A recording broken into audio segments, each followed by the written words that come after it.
I am utterly delighted tonight to be joined by Kim Smith, artist and model maker who has worked on so many of my favourite films.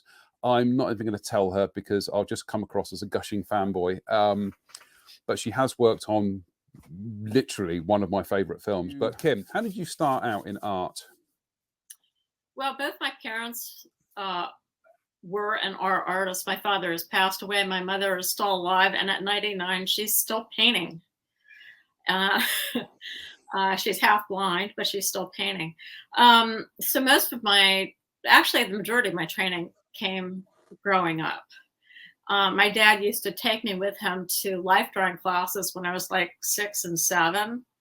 So I got to draw nudes when I was 6 and 7 with my dad. He was actually teaching the class. And he had me drawing life casts and various anatomical figures and so on. I actually have one behind me up on the shelf that I drew.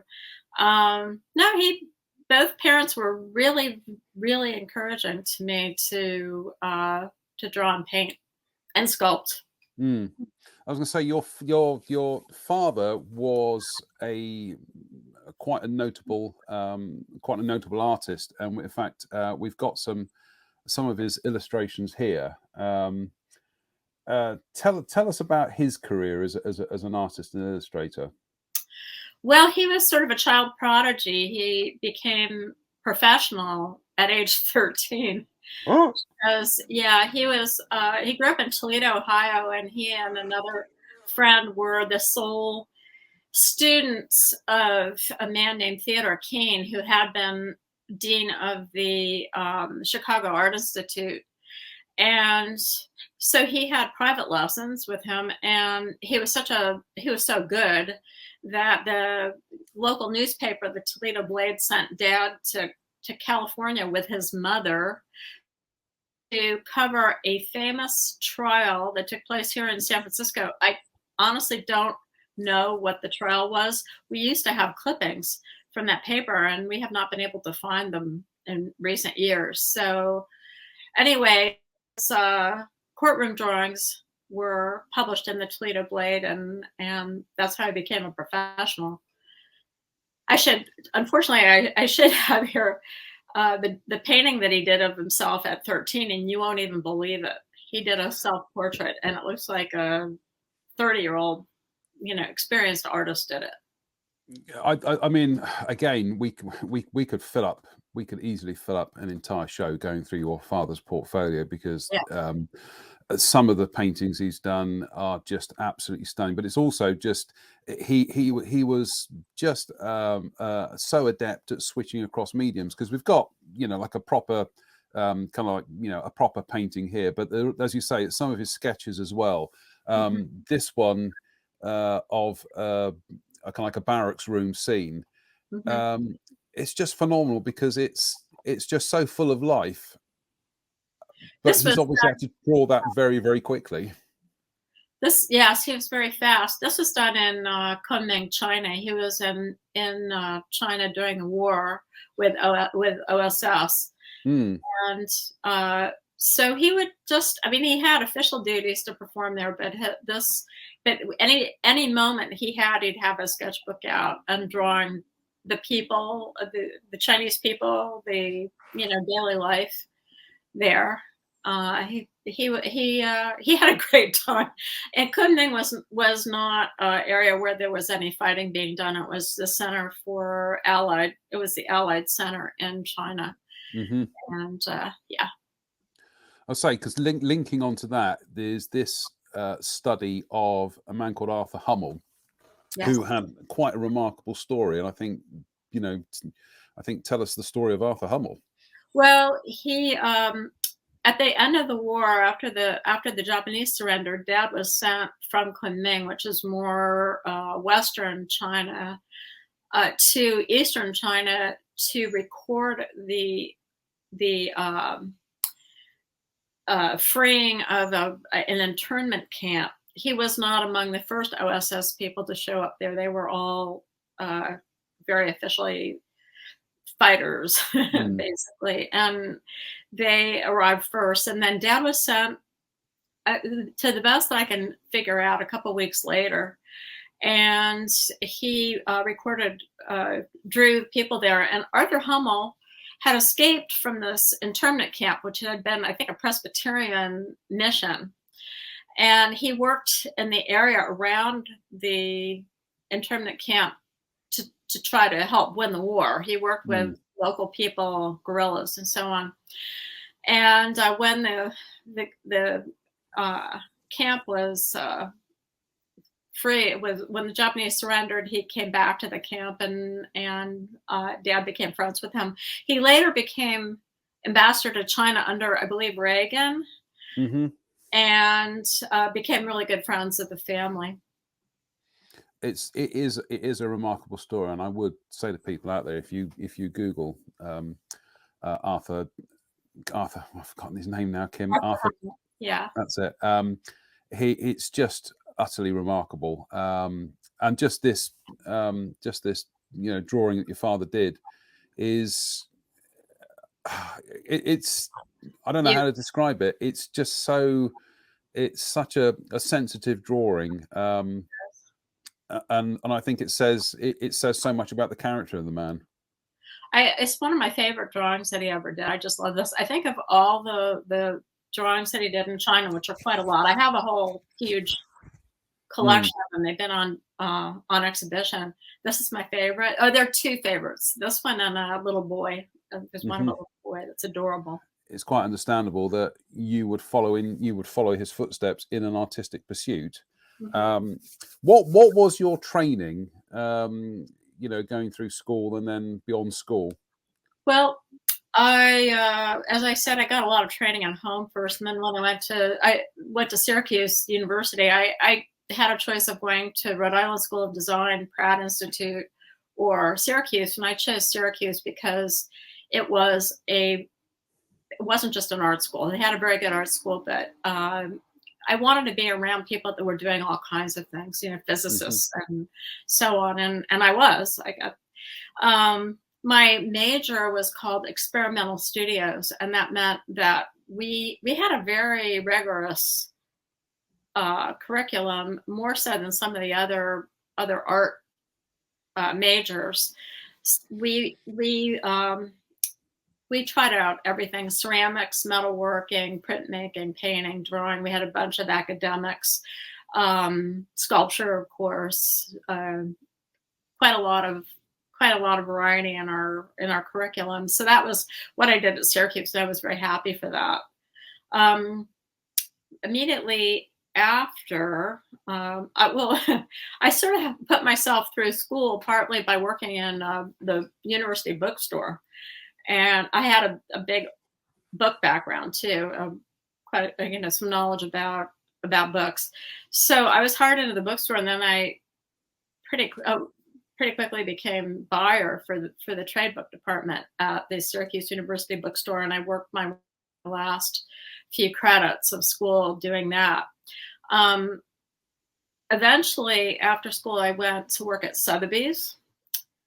I did work in a library, but then I eventually worked at Sotheby's for a few years, which was really interesting. And then I was offered a job in entertainment, making models. I actually wanted to work sculpting animals, and I was told at the time that they didn't hire women for that. I was told that bluntly. So I went to work for Landmark Entertainment and started building models there for the theme parks that they designed. I think we've got some photographs here. That's quite exact. That's quite a thing. That is right. Yes, it is quite a thing.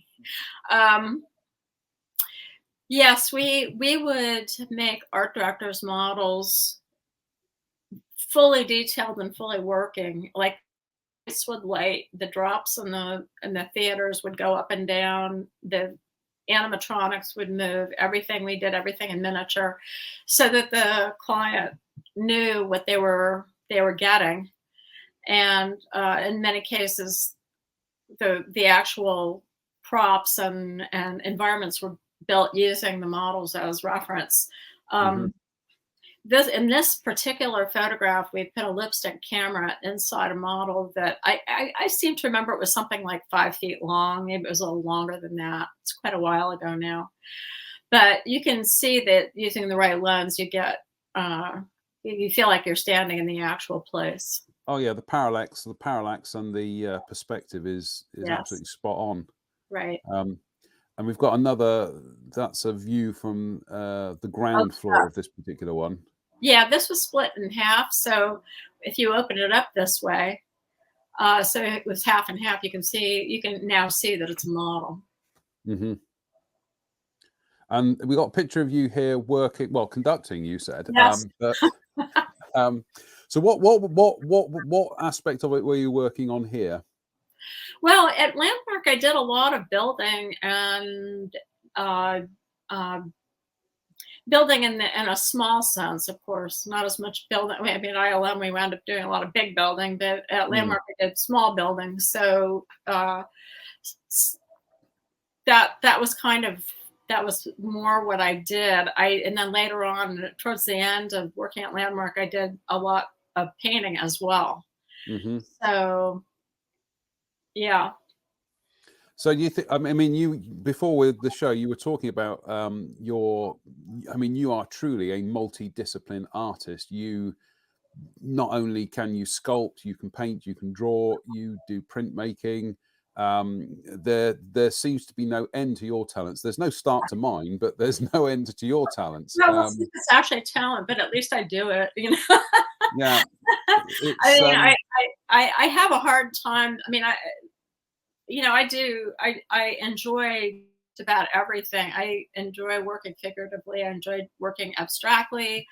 In the model shop at ILM, I was able to do both hard surface and organic things, and that's pretty unusual. Most people do one thing or the other, but I like to do all of it. And Dad always said, in the case of paint is paint. So you can paint a car, you can paint a person. That was his attitude about it. So I kind of took that on. Yeah, sorry. Oh, this is a miniature for Busch Gardens. This is a projected show. I did the sculpture in the middle, the little monster that comes up out of the floor, and I did a lot of work on the model itself too. I think I did some of the sculpting of stones and building of some of the props and so on. And I think that you have a picture of what it looked like it was built at Busch Gardens as well. Yeah, that's the real show. So you do get a pretty good idea how he built those models. You get a pretty good idea of how it was going to look, how it's going to be lit, what was going to work, how it was going to work, so on and so forth.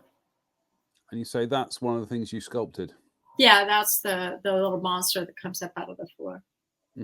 And I know you said that you know that within visual effects workshops or within environments like this, were people a lot of the time expected to be multidisciplined, or was it that people had their specializations and they tended to stick to it?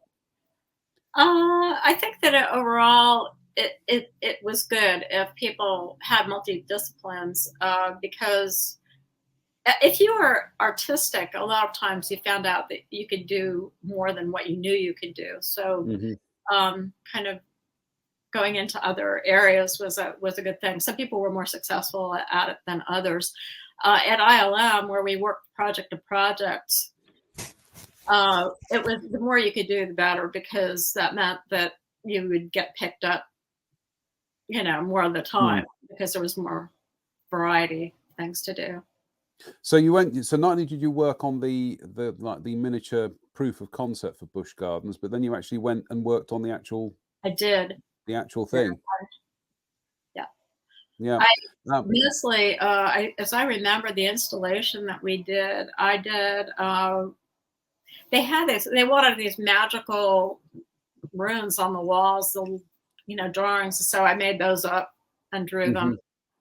And then I was making those candles that you see behind me too. It's kind of interesting. They were electric, but we would, this is sort of an interesting technique. We had glass cylinders, and we'd spread a silicone, like translucent silicone on the outside, and sculpt it with an ice cube.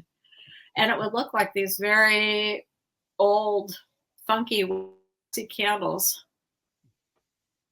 You can see it right behind me. It's sort of dripping and Yeah. so on. Oh, sorry. Flick the yes, I can see them. Yeah. It's just the. I mean, you know, this is primarily a modeling channel, and it's just the attention to detail. It's, you know, it's staggering, you know, in terms of how complete everything is. You know, and I you know, I think sometimes hobbyists don't quite fully appreciate the other end of the spectrum when it comes to these kind of professional jobs and these, you know, these kind of exhibition things, is how much work goes into them. Yes, you're right. You mentioned working in the visual effects industry, and you were told essentially, well, it's, you know, you're a girl, girls don't build models. How did you overcome that? Well, I worked for Landmark.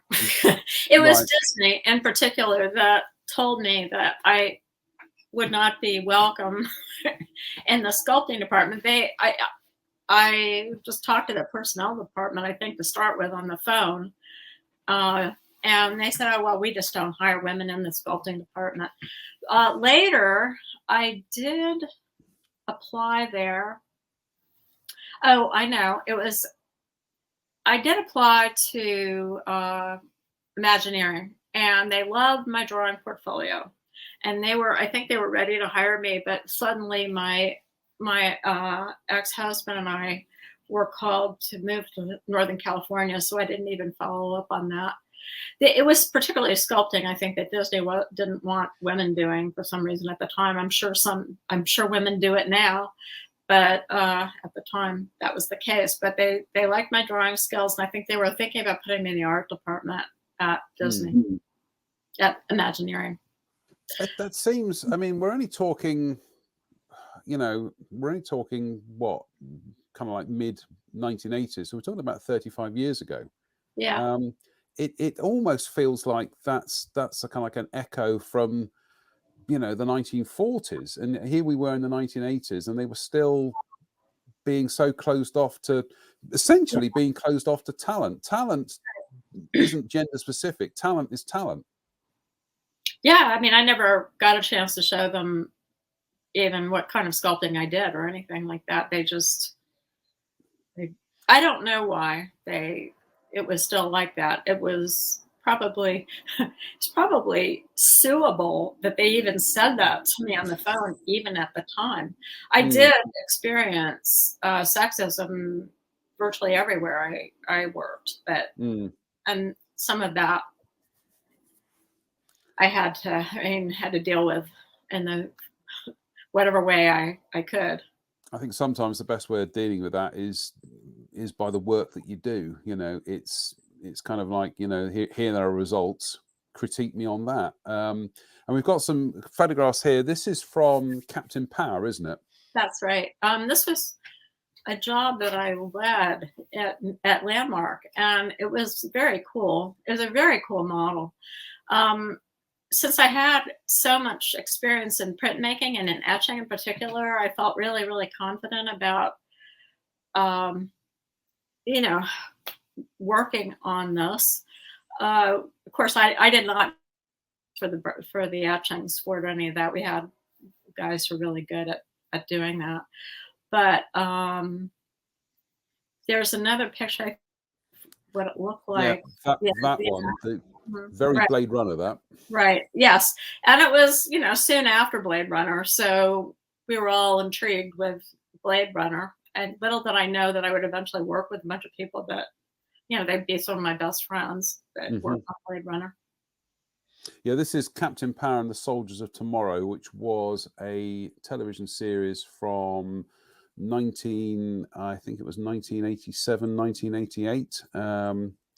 which we did actually we did actually have on in this country. And I remember seeing some of it and liking some of the miniature work, because I was still going through art. I think I just left art college at the time, but I'm just I'm a junkie for visual effects and all that kind of stuff. So I'd watch stuff on television and I'd be like, that's interesting.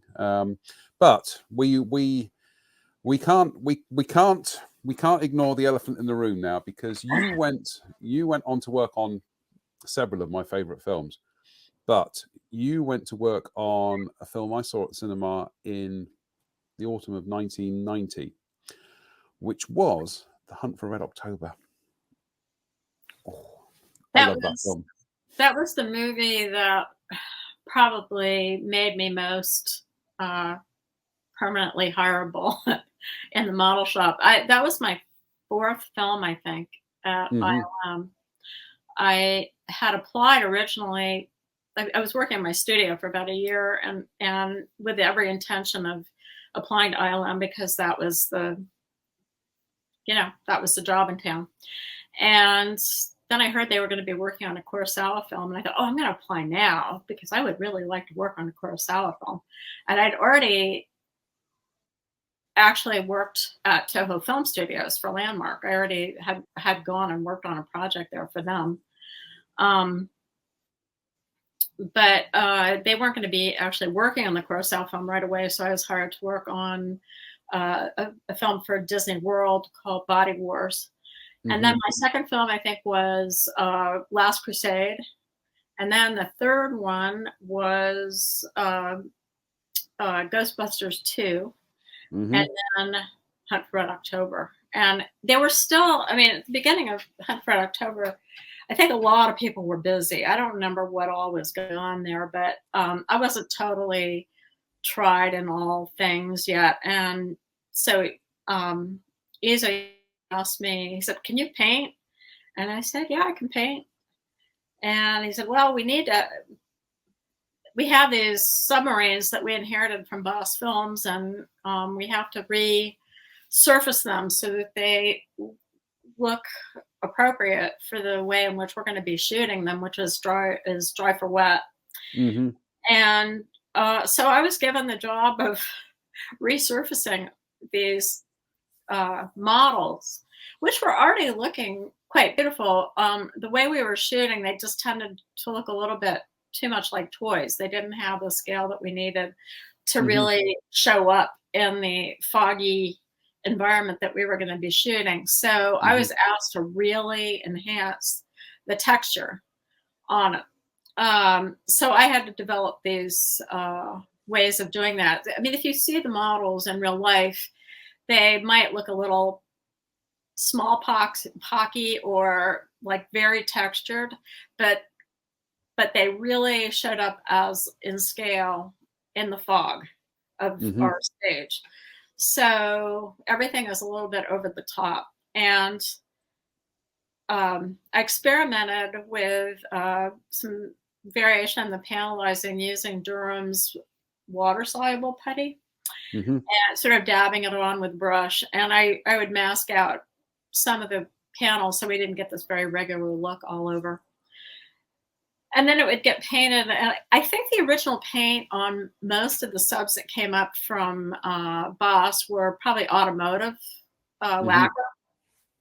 But then I did a lot of the painting on top with railroad colors, Floco railroad colors. They wanted the submarines to look barnacle-y.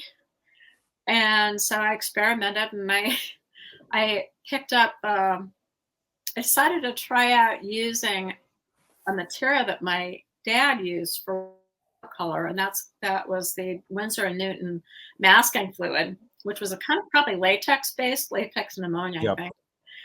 And so I would paint it on, and then I would rub it with my finger so that it would create holes. And then I would very lightly spray railroad color through it. It was kind of a lighter gray. But the interesting thing was that my dad had recently passed away just a few months earlier. And I was very aware of him standing over my shoulder as I was doing this. He really enjoyed creative endeavor of all kinds, and he had gotten to visit the model shop a couple of months before he died. We were working on Ghostbusters 2 at that time. And he asked me at the time, can you do all stuff? Because the place was buzzing. And I said, I can't do all of it, but I might have to sometime. I mean, I said, I don't necessarily know how to do it right now, but if I put my hand to it, I'd learn how to do it if I had to. Anyway, he got a big kick out of that, and he got a lot of mileage at cocktail parties, I think, when he got back home. But anyway, he then passed away in April of 89, right, 89. Mm-hmm. And as I was painting these submarines using his technique, I could just feel him saying, no, it's too white. It's too white. Make it less white. Blah, blah, blah, blah, blah. And eventually he was chattering so much, I just kind of said, damn, just take it easy. Chill out a little bit. Just chill out. But it was fun, and it was interesting to have his voice in my head. Mm. I say it's a coming at it from the hobbyist end of things. That's a finish we strive to do on things a fraction of the size. And I mean, this is the USS Dallas you're working on here, isn't it? Yeah. And what was the length of that model? About 15 feet? Gosh. You're asking me. I can never remember the lengths of things at all. I'm terrible about remembering the sizes of the models, but you can kind of gauge. It looks, I think, it maybe 8 feet, 10 feet, something like that. And if you look at my size, I'm 5. At the time, I was 5'3.5", and so maybe 8-ish, I would say. And yes, you can see there. This is very reminiscent of when we're going back to 1979 with the paint job, the Aztec paint job that was done on the Refit Enterprise for Star Trek: The Motion Picture. That that it's the detail had to be put in there to sell a sense of scale. And we've got a picture here of one of the Russian Alpha class submarines from the film as well. And again, it is that you've gone for that same kind of paneling, kind of finish. I mean, what was the time scale you had to do all this? And we did not have much time. As you said, the movie came out 90, right? And we inherited it. It seems to me that I started working on it. Oh gosh, we were working on it when we had the Loma Prieta earthquake here, which is October or September, something like that. Dates and stuff. A lot of times I have a hard time remembering.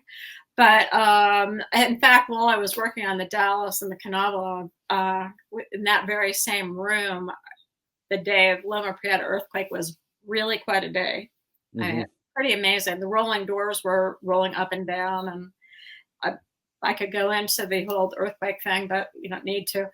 And I think we went to stage in Richmond, Point Richmond, in January, if I'm not mistaken.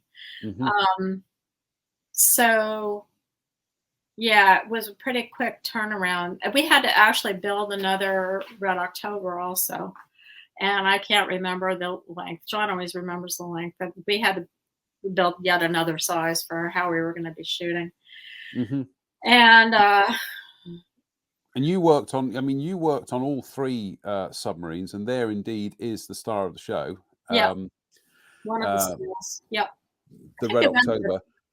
Were you? I mean, to give people a kind of like an idea of the production kind of timeline on this? Were you working on one at a time, or were you kind of like jumping from one submarine to the next one in order to keep the keep the workflow going? I think I was.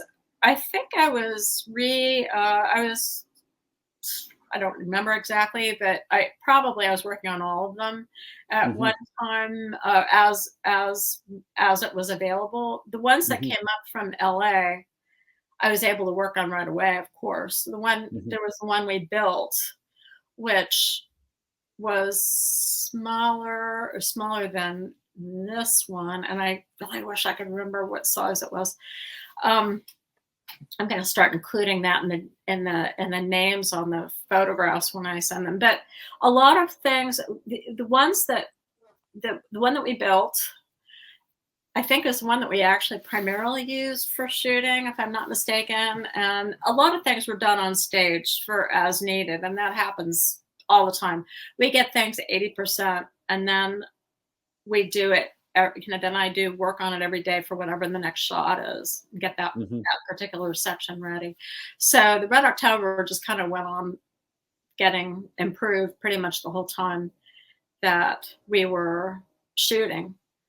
And then occasionally we had one or two falls where it fell from the wire rig, and my colleague John Foreman and I had to put it back together again. It was John and me on stage all the time at Point Richmond, otherwise known as Fruit Bay, as it used to be a fruit warehouse for bananas.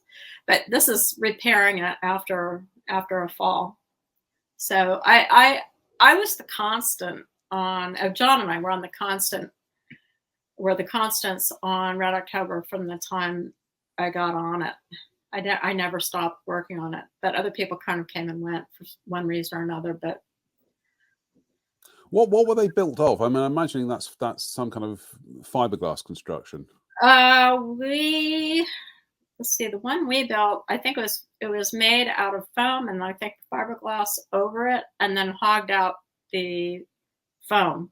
The ones that came up from Boss, they did it a different way, and I can't remember what they did. I didn't really spend a lot of time looking at the construction on how they did their Red October, but ours was done differently than theirs. But I know that Rodney Morgan, I think, was one of the prime people sculpting the one that we built. And later we actually did other copies of it because Hard Rock, it wasn't the Hard Rock Cafe. It was, anyway, people wanted them for their restaurants. So we did a couple other ones, I think, after that. That's a stunning photograph. It's just, yeah. I'm not sure who took that, and I apologize to whoever took it, that I don't know who took it. I can't, now this year is the 50th anniversary of Lucasfilm, so there's a big call out for photographs from people.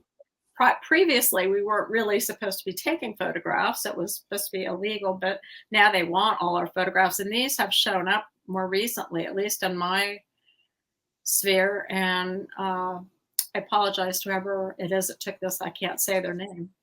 Might have been John Foreman. We mentioned the the paint finish. We'll go back to this picture actually, because again, I'm in complete awe of all that kind of paneling and just that general patina on it, because I mean that's a big miniature, but that really does. If you were to, without the context of the studio in the background, it looks massive. It looks like a honking great big Russian nuclear submarine. And as you say, once they actually went into the studio, this is something I never really appreciated watching the film, or appreciated whilst watching the film, because as you say, they did almost all of the stuff in all the submarine shots in the film were done in camera, and they were done, as you say, dry for wet.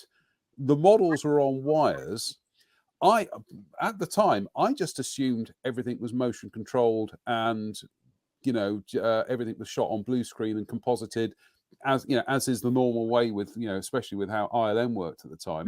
But when I saw your behind the scenes photographs, I was absolutely floored that this was done using techniques which you kind of go back 20 or 30 years. This is what Derek Meddings was doing with the with the Jerry Anderson television shows like Thunderbirds and stuff like that. It's a very old school technique, Huh? but on the screen it just looks spectacular. Scott Squires was, I think, in charge of adding uh, particles. So the particles that you see in the movie are computer generated, and I think that was his baby, was doing that. Yeah, because I think from reading up on the film, is one of the other things that was kind of like, you know, we're talking about still in the prehistory of CGI, was the prop wash from from the Caterpillar drive, but also I think some of the torpedoes, the prop wash from those was computer generated. But no, I mean, you know, going through the pictures here, you know, I mean, that's a good one there. You're working there on one of the canyons there, and Yeah. you can see one of the Red October models on its wire Yes. work harness.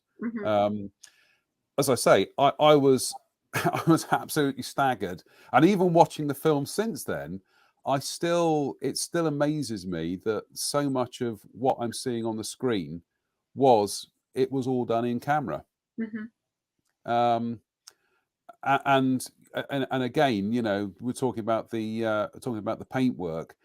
It's how much it just, everything has that kind of sense of mass and scale. It's very easy to, you know, for films when you're doing miniature effects, that if you don't get the scale, as you say, it suddenly, you lose it. Suddenly everything looks a bit toy-like, which can be a combination of things. It can be depth of field, it can be movement, speed, you know, and you know, and sometimes things, just the paint jobs on them doesn't give you that. But honestly, with this film, you know, and I am going to be the gushing fanboy here, but it is just a film that I can sit and watch, and I'm constantly marveled by, you know, by the technical kind of aspects that went into it. You know, I mean, there's a shot of the Alpha sub there, and again, there we can see the paint job within the environment, where, you know, that paint job had to show up through all that kind of, like, you know, the smoke in the studio. Yeah, I'm sorry that there's another shot of the canal up too, and the photographs for some reason have been discolored. There was no rusty color in that. So if you can sort of imagine it without the rusty color. Underwater, things look very flat. There have been art directors that instructed us to paint things shiny because they were going to be underwater. And of course, that's not the way it works. Things don't look shiny. I mean, unless they're metallic or something like that, or, I mean, there are probably exceptions to that, but basically, you don't make things, you know, paint things to look wet that are going to be shot like this. So making it flat was really, really helped push the illusion.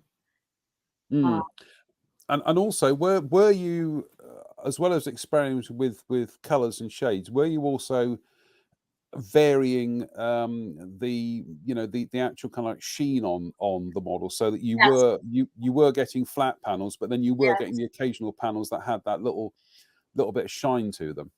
Yeah, having specular variation is extremely important. And if you don't mind me going into the subject of Please do. paint scale, recently I posted a picture of something that I worked on that was meant to be a toy, and someone's comment was, "I bet it's really hard to make things look like a toy." And I said, no, it's very easy to make things look like a toy. It's hard to make them look scale, and that is because, for example, a 747. If you have a 747 sitting on the tarmac outside an airport, it is going to be, not only is it having a tremendous amount of surface variation and warble in it, but it also reflects everything around it. And there's a lot around it. There are buildings, there are tugs, there's sky, there could be people, all kinds of things. So when you paint something that's tiny, which is only going to reflect a couple of things that's around it, you have to actually paint in you don't paint in the, the literal reflections, but you do have to make a lot of variation to give the idea that this is a massive thing. Mm-hmm. Mm. I Doesn't. mean, again, I am just absolutely drawn to that picture because it's it's the kind of finish. Well, one of these days, I'll actually achieve that on the stuff that I do, albeit at a smaller scale. But it's I look at this and I'm just like, how do you do that? How I'm to say I'm envious is an understatement. And again, as I said, this kind of goes back to this actually goes back to one of the things that Douglas Trumbull had when they were doing the Enterprise for motion picture, was that he really would have preferred the model to have been bigger, but that was the one they were a bit ironically kind of parallels with Red October, because that was the model built by Magicam, which he inherited. So because they were having to go in close with it with a periscope camera, that paint job had to sell the idea that it was this huge 1,000-foot long starship. And again, I'm looking at this and I'm seeing the same kind of thing in action. It's all these tiny little panels, which just make you think this thing is huge. And I know you're standing there, so I know it's a model. But but even then, I'm thinking that thing looks like it's about 2,000 feet long. It's it's huge. And like I say, you also worked on. We had a picture just now, but you also worked on some of the scenery as well, especially some of the canyons for the Thor's Massive sequence as well. Yeah, it's a combination of wood structure, 2-part foam, and aluminum foil. Mm-hmm.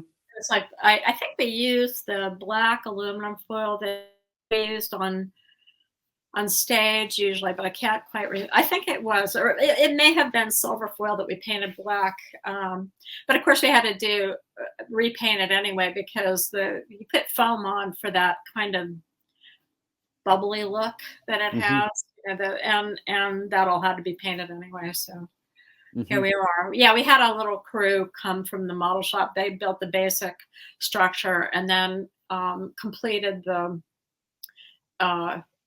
surfacing out there at Fruit Bay.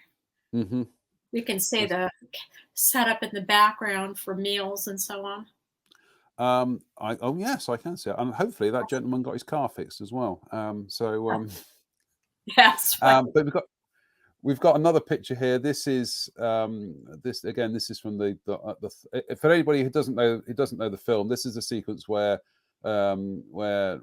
Connery takes the submarine through some canyons, and he's doing it all manually rather than using the calculations, and that's when they get bounced by the Alpha sub that's firing live rounds at them.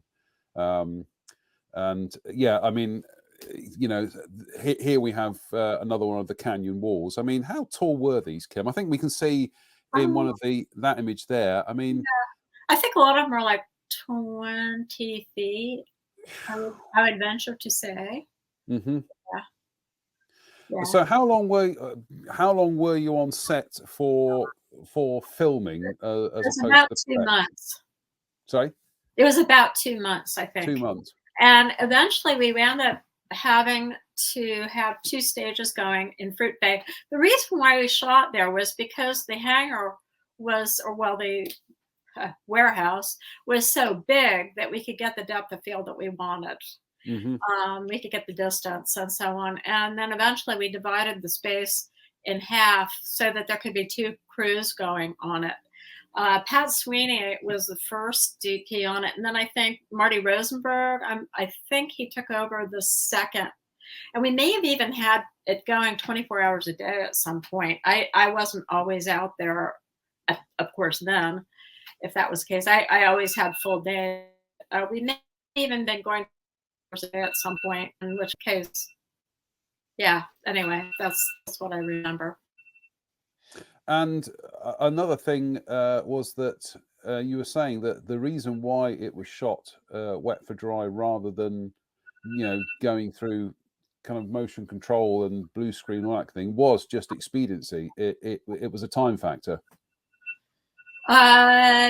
Well, that's what I think. Mm-hmm. I can't say for sure how that decision was made that way, but I'm pretty sure that was why. I have an alarm going here. You go and deal with your alarm. Don't worry, these things happen. Yeah, we can edit this bit out.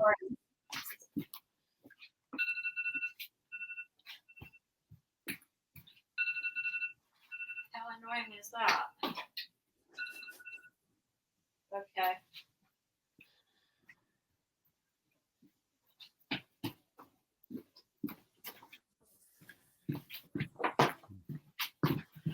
Okay.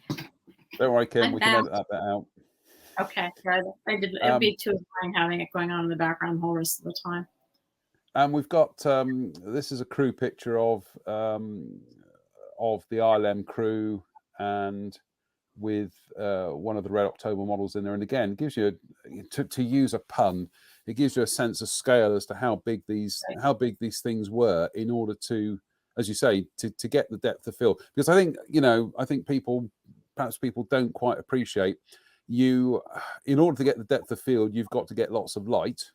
But at the same time, you're trying to make these environments look dark and murky. So it's a real yeah, right.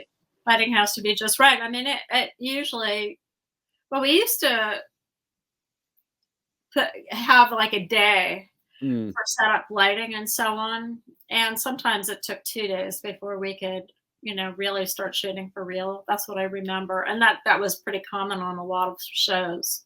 Here in this picture, you see not just the crew from the stage, which was, I don't know, maybe 15 of us or so, 2 from the model shop, and the rest were all, DPs, stagehands, electricians, and so on. But they brought people drove out from ILM to be part of this photograph. The computer graphic end of it, they came out to be part of it. You see John Knoll in this picture. His wife was actually, I think she was coordinator or something on it for a while. She's there. Scott Squires, a bunch of people that we all know and love in this picture. As I say, I think again we're going to veer off with a bit of trivia here, but John Knoll, who was key to, he was one of the key people at ILM for doing very early CGI and computer graphics and everything, was also a chap who co-created Photoshop. Absolutely, he and his brother Tom. Yeah, when they were still in their kind of like early to mid-20s or something. They were working. I mean, at least John was working at ILM at the time, from what I understand. So we can blame a lot of, CGI replacing models on him. We joke with him about that. Well, it's funny. It's funny you say that today, because I was having a conversation with somebody who, a friend of mine who worked for Aardman Animation, who did Wallace and Gromit and all that kind of stuff, and we were talking about Phil Tippett, and he said he can't wait to see Phil Tippett's new thing, the gods, and that's it. And I said to her about the story about how early on in production of Jurassic Park, when ILM started showing all these kind of dinosaur things they were doing, that Phil Tippett said, I'm extinct, which is the line. It was the line that went into the film, which Jeff Goldblum says to Sam Neill. But I said that, I remember talking to somebody from the ILM model department who was kind of like, tough, Phil, it's a tough break. But little did they know that eventually they, it's it all catches up with them in the end. But we will, if at some stage in the future, Kim, if you'd like to come back and talk about some of the other films you worked on, because you've also worked on some other films that I'm dearly kind of like dear to my heart. But just to tease some of the people out there, name some of the other big motion pictures you've worked on. Well, I've worked on I worked on all of the Star Trek films that happened practically at ILM from the time I arrived. So that would have been 6, 7, and 8. Hmm. And I did do refurbishing on the Enterprise A. And I actually worked on a very, very large number of the ships from Star Trek. Plus, recently we got to John Goodson, Bill George and I helped refurbish the TOS Enterprise for the Smithsonian.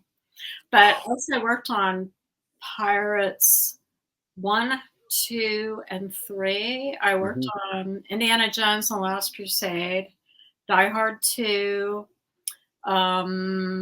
Let's see. I mean, lots. I worked on Hook. I worked on Peter Pan.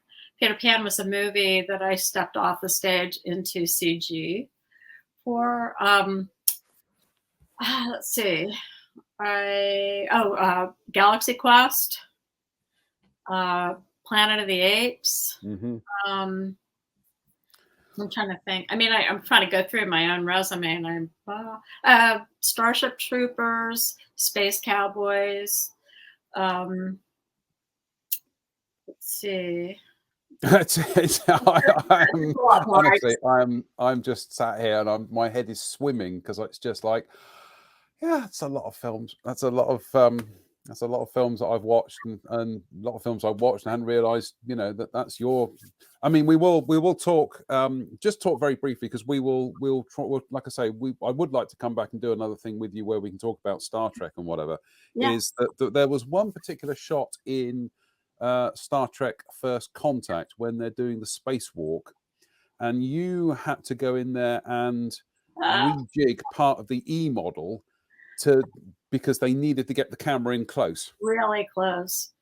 Yeah, I think I had to change my reader's prescription a couple times after that. That was really something. They gave me, I think it took me 17 hours, if I remember correctly.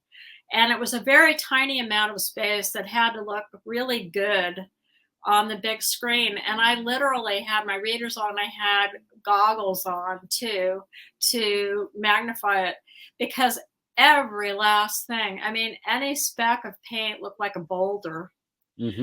So I think in the end, they wound up doing some CG enhancing on it as well. I don't think it's actually absolutely pristine, my paint job. I think they actually did a little touch up too, because they were really patient about it, though. I mean, I was really surprised. I mean, I thought it was a sign of trust that they thought I could do this, and I guess I sort of did do it. But it was a big order because, like I said, if you just had a piece of dust on it, it would look like a boulder on the screen. Yeah.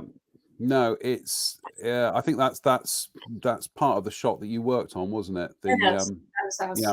That is and that's like I say, there might have been a little bit of digital enhancement going on there, but by and large, that wasn't a section specially built for that shot. That was the beauty model that they were using.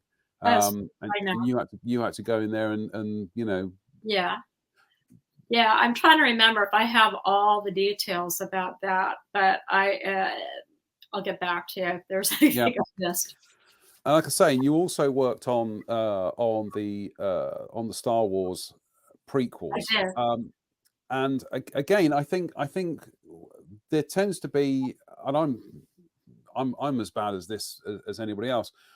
There tended to be an assumption that from about 1999 onwards that a lot of the stuff in the films was all digital because that's ILM were pioneering it. But actually, when you look behind the scenes of of especially stuff on say on episode 3, Revenge of the Sith, that the volcano planet where the climax takes place at the end. No, that was all huge practical sets and practical lava and everything. We had a warehouse of models. I mean, an amazing number of models for especially the number 1. Number 2, we had a lot as well, but not quite as many as the first. George didn't want people to know that I mean, he really was trying to make it all digital. In fact, I remember on episode 1 him walking with John Knoll through our Windward stage. I believe it was Windward stage where they were all set up at one point. And for some reason, they were allowing us all to be there for this conversation that they were having. But George said, I want to know why we did this, why we made all these models.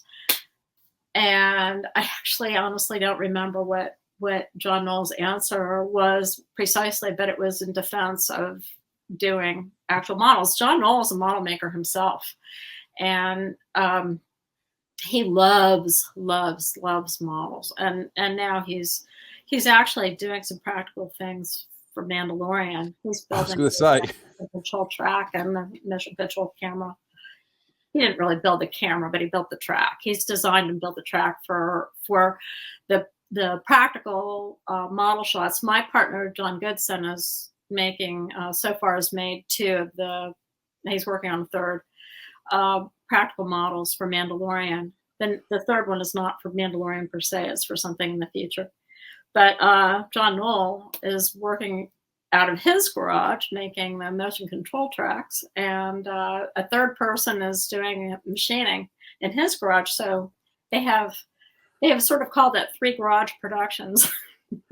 And that all stemmed from Jon Favreau wanting he wanted a practical model to take away from the show, and it kind of snowballed from there, because they started doing one.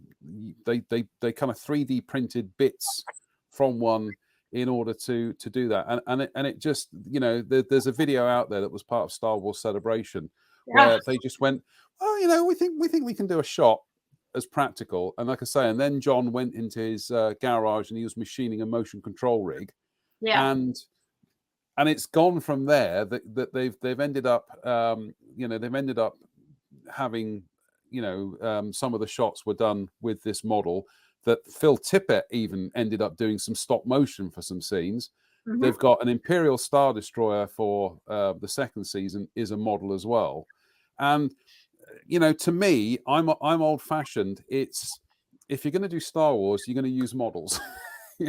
It's Jon Favreau and Dave Filoni love models. They love, and Doug Chiang. I mean, they really, were all over having real model. And the Razor Crest was John Goodson got there was a 3D print of the Razor Crest based on the digital version of it. Any flying shots that you see of the Razor Crest is the practical model, and the land shots is digital. But he got a 3D print of it, but 3D prints are almost unusable for shooting. They're just too flimsy. And so what he assembled and detailed it. Then he cast it. He made a mold and cast it so that it would stand up to being on a rig and so on. And he painted and detailed it. We have pictures of it on our dining room table. It was built in our garage, and the Cruiser was also built in our garage. That was built from scratch. No 3D parts involved. And he's building the next one from scratch as well. But it is, like I said, it's not going to be this fall. It's going to be in the future sometime. Yeah, for goodness sake, don't get him into trouble. No, I can't say much about that. We know what happened in the past, and it's, I think, okay to say that he's working on. I wouldn't want to be the catalyst for a breaching of a non-disclosure agreement. Let's put it that way. Just to wrap up for tonight. I mean, again, Kim, we're very grateful you to give of your time this evening to talk to us. I'm actually booked in to go and see the new Wes Anderson film next week. I don't know if you've seen it or not. You've certainly been posting links to it. Right. John Goodson has asked me not to go to the theater to see it. He is really uncomfortable with interior stuff, and he knows that I am falling all over myself to go see it, but it's not streaming yet. and it may be a while before it's streaming. So he has asked me politely not to go to a theater. So I have not seen it yet. Okay, well, this is the French Dispatch, which is the new Wes Anderson film, and there is a lot of Wes Anderson he's a filmmaker who loves practical stuff. He loves models. He just has a feel for and a love for them. And I think anybody who's seen the Grand Budapest Hotel may not realize that the hotel in that is a huge, great model. It's absolutely enormous. But as a question, it's a loaded question. But do you think that filmmakers are more and more now starting to think, well, we've kind of seen what computers can do now. Shall we go back to making things? I don't think that there are few directors and filmmakers who really just want to have models in their movie, and they have the clout to have it be like that. And then there are people that definitely want to at least have a representation of models in the movie. I mean, I doubt that we'll, as a general thing, ever go back to doing models to the degree that that I was able to do in my heyday and my friends, colleagues. So yeah, I think that I think what's happening is that people are recognizing the attraction of having real models in movies. It is said, and I don't know if this is true, but that still real models are more expensive to shoot now than doing CG. Which is rather ironic, because 25 years ago, it was the other way around. Well, I'll tell you, I saw a lot of bad CG early on in my career at ILM. I mean, I remember when they first started trying to build the Enterprise in computer graphics, and you could see through it. I mean, it was definitely, a learning curve, trying to figure out how to make it work. One of the things that a lot of people have lost, I think, is the ability to see. A lot of people that work in CG don't necessarily study how things move or how they're built. Yes. And so on. They don't necessarily know how. I mean, when you build a real thing, it pretty much has to work. You can build CG models that would never work in real life. And I remember there was some experiments even with building digital helicopters and at ILM, and they were trying to figure out how to make them look real flying. I mean, really, people who are building digital helicopters need to go and look at a helicopter flying and see how it moves, because it does not move like an airplane. And there's a lot of idiosyncrasies of a helicopter flying, but that's what a lot of people are not paying attention to, I think. Maybe it's better than it was 15 years ago or 20 years ago. But it's what I tend to refer to as ragdoll physics. You see these things doing, this is one of the things actually John Knoll said about when they were shooting the Razor Crest miniature for The Mandalorian, that they said that because the motion control rig could only do certain things, it could only kind of like do certain kind of like roll movements and the speed and the parallax of the model actually ended up influencing the CG, because they were saying to them, you've really got to limit that to what you could do with a physical model. And ironically, by doing that, everything suddenly takes on a bit more realism. It was one of the interesting things I read about. It's this fan series called Star Trek Continues and whatever. It's very professionally done, but they actually had some some kind of like professional visual effects guys who did some of the stuff for it. But one of the things the guy doing the Enterprise he said that he built a CG Enterprise, but he built it as a 6-foot CG Enterprise. so that when he put all the lights and did all the rendering, everything, it suddenly it looked like the model. It looked like a physical model. And I think part of the problem you have, I say it's a problem. That's a bit of a misnomer. But one of the things these days is things are built and lit as if they are to scale, but you lose something. It just, I don't know what it is. It's and I'm not denigrating the work of CG artists. Far from it. You know, I've seen stuff what I've been convinced has been models and it's been CG, but there are things that I've seen where films recently where aeroplanes and helicopters do impossible things, and I'm just like, it's a video game. Right. It doesn't. Your mind knows that it's not the real thing because of that. Environmental lighting and computer graphics is one of my pet peeves. It's usually gray. It's funny because the other day we were somewhere and I finally saw a real landscape that looked like a CG landscape because of the quality of light on it. But I don't know what the solution for it is exactly. I think what it is people seem to light environments in this kind of uniform way. And in real life, things aren't, it's not like that. I mean, there are variations in light color everywhere due to reflections and all kinds of things. But that's just one example. Yeah, I think it's almost that when things are created digitally, they can be too perfect that you lose the imperfections that real life actually throws at you. Right.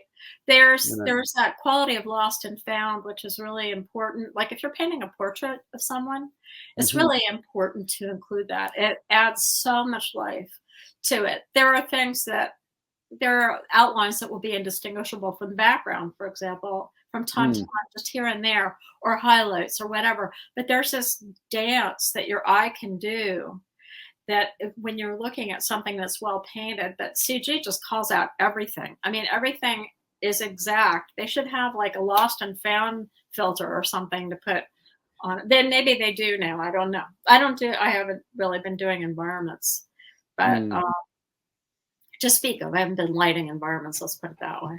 Yeah, it's my big bugbear with films these days is just grading. I've come to loathe grading. I sit like, oh, here we go, teal and orange. It's just, you know, it even going to see the new Bond film. I enjoyed the film, but just the cinematography looks so flat because everything is graded to oblivion, and it's. Anyway, that's a separate thing, which people are tuning into for a modelling weekend, and I'm talking about grading. This is what we do on this show. We go off on these tangents. Kim, I'm really I'm so grateful for you giving up your time this evening to talk about Red October and your experiences within visual effects and model making and everything. And honestly, we'd love to have you back on because we'd love to talk Star Trek, especially. Goodness me, the holy grail that is working on the original series Enterprise model. I mean, that for many people is the closest they get to the Ark of the Covenant. That is like a religious artifact. Yeah, it's really fun. And just quickly, you also said you worked at Toho Studios in the 1980s. That was Landmark Entertainment. I talked about my origins doing models. We actually had designed a store for the Ginza for Sanrio, which is Hello Kitty. And the model did not get entirely done before it was supposed to be shipped. And Toho Prop Studio was going to be building the actual pieces for the inside of the store. So the models went to Toho prop department, and my friend Greg and I went to go finish the models. We were the best people. I wasn't actually actively working at Landmark at that time. I was called in for different projects. I was in Northern California, but they called me for 2 or 3 projects actually, and that was one of the ones. Since I wasn't working elsewhere at Landmark, I could go with the model. So Greg and I finished up the models at Toho Film Studios so that the prop makers could see what they were building. And that was a really fun time. We got to visit with Godzilla and other things. I was going to say, yeah, right. What's he like to work with? I hear he's a real nightmare. And there's another photographs too. I was trying to give him a little kiss, and he just Yeah. absolutely didn't let me do it. So Uh, I mean, he was completely professional, I have to say. I've heard that he's very demanding and likes to put his foot down, mostly on top of Tokyo. But but that must have been lovely though to have got the call to say, Kim, you're going to Japan. Absolutely. And for some, it's a much longer story, but I was able to come up with my passport right away and get it updated so that I could get there. Yeah. It was very short notice. It was like a day notice. And things just happened to turn out the right way, and I loved being there. It was very interesting being at Toho.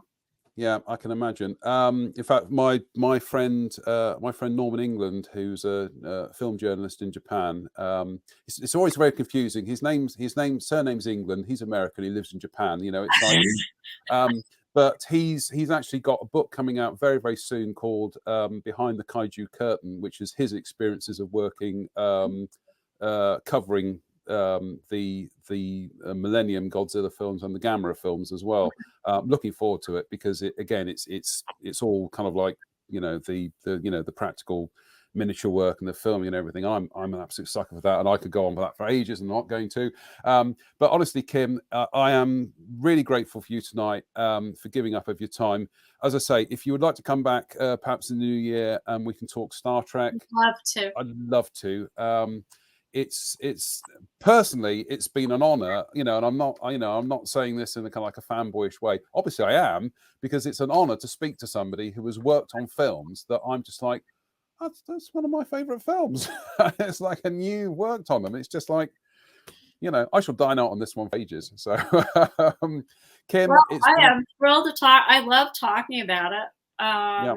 I don't have the steel trap mind for some of the details like measurements or even dates or names sometimes that my partner has, but I can give you the essence of what's going on. So I think to have you back on talking about like the technicalities of what you did for the original series Enterprise, for the Smithsonian Enterprise, about the paint matching, all that kind of technical stuff that our people love.